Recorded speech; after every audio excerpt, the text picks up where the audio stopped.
Là, vous êtes chez vous, devant la télé. Et bien maintenant, levez les yeux, comme ça, juste une seconde, pour voir l'état de votre plafond. Ça y est? Alors, s'il ressemble à ça, tout va bien. C'est aussi l'avis de Philippe Ponce-Blanc, un architecte qui bichonne tout particulièrement ses plafonds.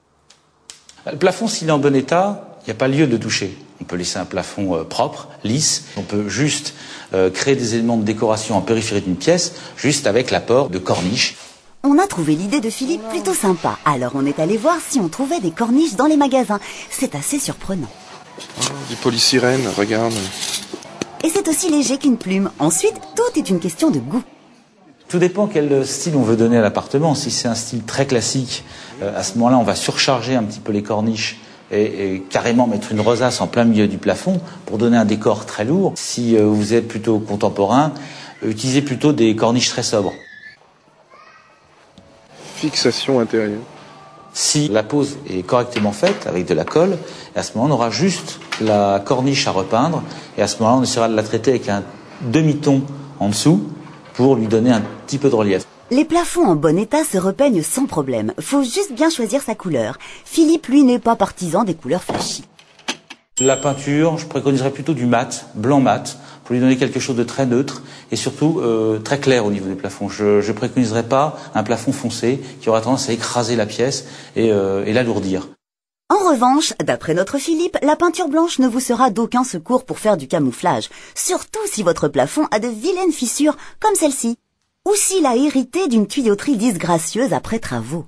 Je ne peux pas cacher des tuyaux ou des câblages existants dans un plafond existant. Il faudrait que je fasse des saignées et la dalle est quand même très peu épaisse pour cacher tous ces éléments, qui peuvent être les linteaux, qui peuvent être les éléments d'électricité que l'on voit ici, ou éventuellement les gaines de ventilation, ce qu'on appelle ventilation mécanique contrôlée. Donc ça passe forcément sous le plafond, et donc on va rajouter à ce moment-là un autre plafond, qui s'appellera le faux plafond. Alors, il y a 3 méthodes pour faire un faux plafond.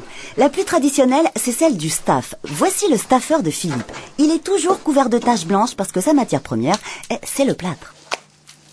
Alors les staffeurs, pour faire un plafond, vont utiliser des plaques de plâtre qui vont être réalisées sur des plaques de marbre pour être très très lisses. Et ensuite, ils vont accrocher ces plaques de plâtre au moyen de polochons. C'est de la filasse mélangée avec du plâtre qui est très solide et qui va directement être accroché au vrai plafond. Alors dans le staff, on ne fait pas que des plaques. On peut faire des éléments, des boulures, des corniches, on peut faire des statues, on peut faire toutes sortes de choses avec du plâtre.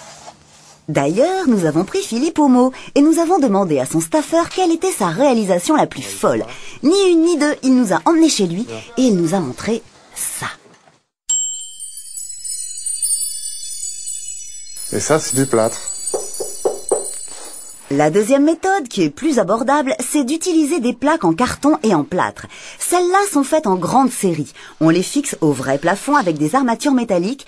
Et voici le conseil de Philippe pour que le fini soit impeccable. Si on utilise des plaques de plâtre, mon conseil serait de charger un petit peu plus les enduits avec une couche un petit peu plus épaisse pour à ce moment-là cacher les joints papier qui pourraient revenir dans quelques mois. Voici la dernière méthode et c'est la plus surprenante. La technique des plafonds tendus est un procédé unique mis au point il y a presque 40 ans par des petits Français.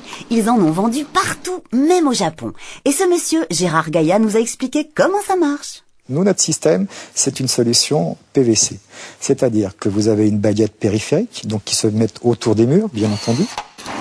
On chauffe pour augmenter son élasticité, pour le rendre plus souple, parce que le plafond est fabriqué un peu plus petit pour qu'il soit bien tendu et qu'il soit impeccable. Le film PVC va se clipser directement dans cette baguette-là. Voilà le système. Il n'y a pas à le peindre ou à le vernir ou autre chose, c'est un produit fini. Donc une vitesse de pose extraordinaire. À voir la manière dont il est posé, on peut se demander si tout ça, c'est bien solide. Cette fois, c'est le démonstrateur de Gérard qui nous a pris au mot. D'abord, il a fait ça. Et puis, il a mis cette boule de 15 kilos. Et comme on n'était toujours pas vraiment convaincus, il a fait ça.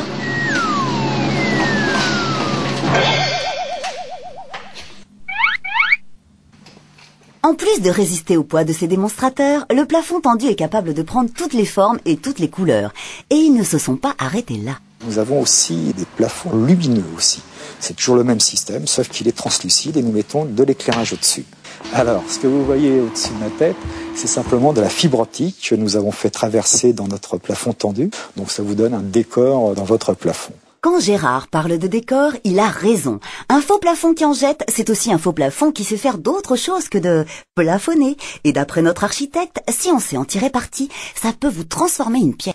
On va profiter de ce faux plafond pour encastrer des spots basse tension, donc de la lumière, qui va nous permettre d'avoir un éclairage ponctuel sur des tableaux ou des éléments décoratifs muraux. Ça va nous intéresser aussi de travailler avec des faux plafonds pour délimiter deux pièces. On va jouer avec les différences de niveau pour suggérer un espace sans pour autant cloisonner. Donc on va animer complètement ce plafond et en même temps on va lui donner une nouvelle dimension.